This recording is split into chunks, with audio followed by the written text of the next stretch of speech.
Hello students. Okay, today we are going to discuss about CLR1 and SLR1, comparison of these two types of grammars. Okay, so objective of today's class is constructing LR1 grammar and SLR1 grammar parsing tables and comparing them. Okay, so in LR1 grammar we have two types of errors. One is shift reduce and another one is reduce operations. If there is any multiple occurrence of shift reduce or reduce in a one particular cell of parsing table of LR1 grammar, then that particular grammar is not valid. It won't be accepted by LR1 grammar. So let us take a common example. Okay, common production for both LR1 and SLR1. So in the previous class we have seen the DFD diagram. Okay, for the SLR1 we are taking the same example here. So instead of finding the follow, as we have done in SLR1, finding the parent of one particular reduced production rule and finding out the follow of that parent, and then writing in that particular block or in that particular cell as a reduce operations, here we are going to write the R1, R2 or R3 in all the terminal values including dollar. Okay, that is the procedure in LR1 grammar. Okay, so we have already discussed how to write S3, S1 and S2 and all those things. Okay, so here these are the reduce operations which we have.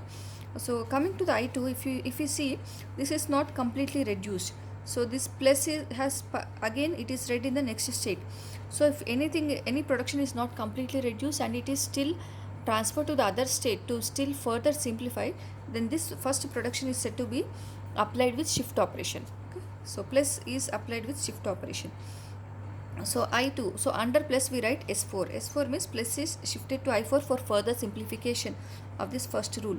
Then coming to this E produces capital T, there is no extension for this capital T from I2. That means this is completely reduced, completely read.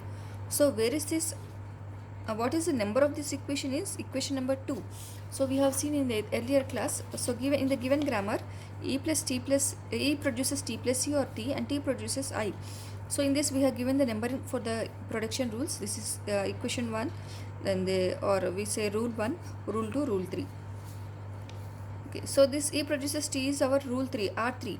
So this is completely reduced. Now this R3 will be written under state I2 in all the terminal symbols including dollar. So come to I2 here.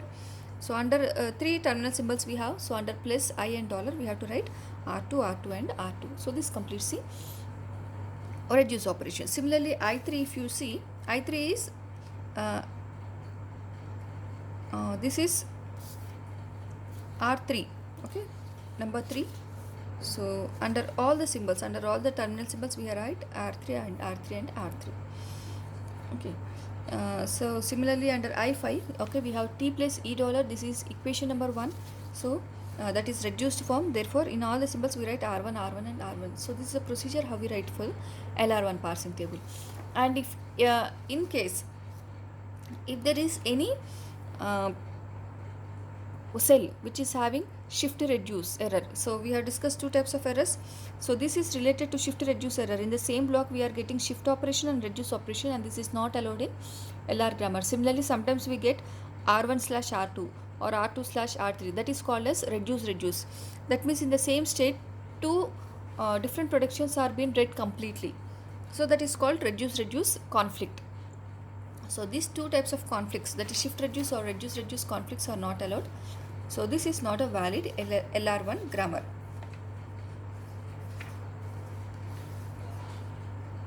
Okay, and in order to rectify this, in order to overcome the errors which are happening in LR1, okay, in order to overcome the shift reduce and reduce operations, only SLR1 have been introduced. And in SLR1 we have the parsing table where we don't write R1, R2, R3 in all